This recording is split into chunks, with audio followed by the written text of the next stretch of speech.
Semaine du temps ordinaire. Après le baptême du Seigneur, nous sommes entrés dans le temps ordinaire.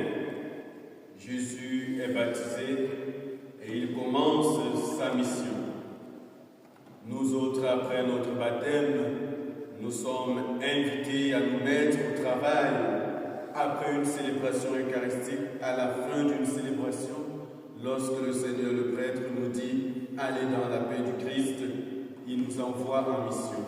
Allons mettre en œuvre, mettre en pratique ce que nous avons écouté.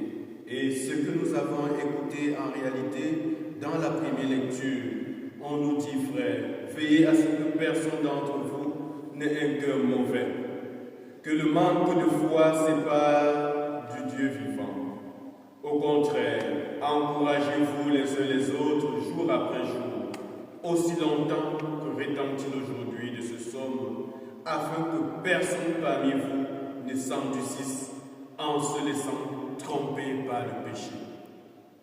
Partons de ce petit fragment pour nous inviter.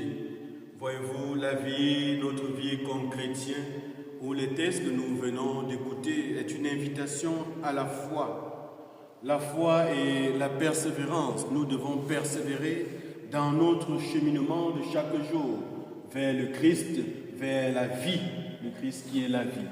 Nous cheminons vers lui. Et cet engagement de cheminer ne sera pas toujours facile. Dans la première lecture, on nous demande de nous encourager, de nous tenir main dans la main, d'avancer ensemble comme les enfants d'un même Père et surtout de ne pas endurcir nos cœurs. Laissons ouverts nos cœurs. Laissons nos cœurs de pierre pour prendre le cœur de chair, un cœur compatissant, un cœur qui sait se pencher vers les autres pour savoir ce dont ont besoin les autres pour leur plein épanouissement. Comme chrétiens, nous avons cette lourde mission. Et je le dis toujours, notre vie de chrétien n'est pas facile. Oui, c'est vrai, il est facile d'être chrétien. Dès qu'on a reçu le baptême, on dit on est chrétien. Mais il est difficile maintenant de vivre cette vie de chrétien que nous avons choisi librement, sûrement en recevant le baptême. Peut-être nous avons reçu le baptême étant tout petit, tout bébé, ce n'était pas notre choix, mais ça devient notre choix quand nous décidons désormais peut-être de faire la catéchèse, de recevoir la communion, de recevoir la confirmation et chaque jour de venir à l'église. Ça devient notre choix, ça devient un engagement. Et nous devons travailler à ne pas faillir. Et même lorsque nous sommes tombés, on ne devrait pas se décourager. On doit, comme le lépreux de l'évangile, Seigneur, si tu le veux, tu peux me purifier.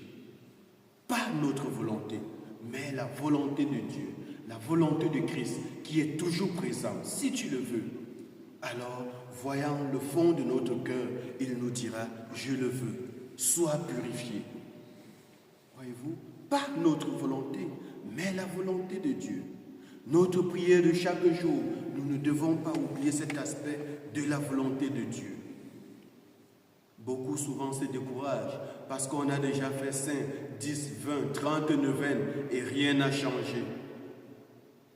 Mais n'oublions pas que nous disons, Seigneur, si tu le veux.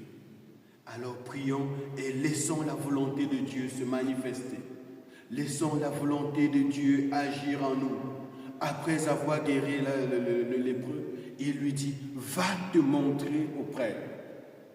Va te montrer au prêtre. Sois un témoin vivant de la miséricorde de Dieu.